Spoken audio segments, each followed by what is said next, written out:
பல்லுயிரும் படைத்த பரமனுக்கே உந்தல் படைத்ததெல்லாம் உந்தல் செயலல்லவோ சொல்லுக்கெல்லாம் விளங்கும் சொல்லல்லவோ.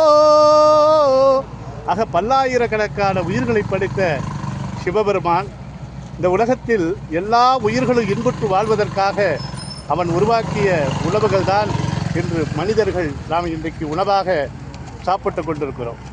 ஆக நம் முன்னோர்கள் அன்று அவர்கள் தன்னுடைய வீடுகளிலே சேமித்து வைத்த பொருட்கள் கிட்டத்தட்ட அரிசியே 18 வகை, இப்படி பல்லாயிரக்கணக்கான நவதானியங்களை சேமித்து வைத்ததனுடைய அடிப்படையில் தான் இன்றைக்கு உலக உயிரினங்கள் வாழ்ந்து கொண்டிருக்கிறது. ஆகவே அதற்கு பயோடிவர்சிட்டி என்று சொல்வார்கள். இன்று சித்த மருத்துவமும் இன்று எண்ணிலடங்காத மருத்துவத்துக்கு தேவையான அனைத்து பொருட்களையும் அவர்களுடைய சேகரித்தனுடைய விளைவுதான் இன்றைக்கு நாம் உணவாக அருந்தி வாழ்கிறோம். ஆகவே நம்முடைய 2026 நடைபெறக்கூடிய சட்டமன்ற தேர்தலில் அடியேன் வேட்பாளராக நின்று மக்களுக்கு தேவையான ஒரு மாபெரும் களப்பணியை செய்ய இருக்கிறோம்.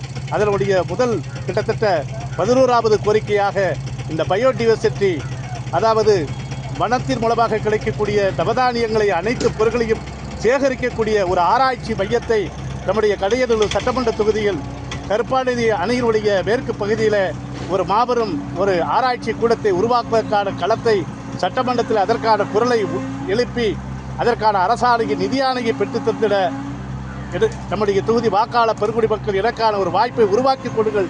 நிச்சயமாக உறுதியாக மக்கள் கோரிக்கையை வென்றெடுப்போம் என்று இந்த நேரத்தில் எனது அருமை வாக்காளர் பெருங்குடி மக்களுக்கும் மத்திய மாநில அரசுக்கும் இக்கோரிக்கை அரசுக்கு சமர்ப்பணம் செய்கிறோம்.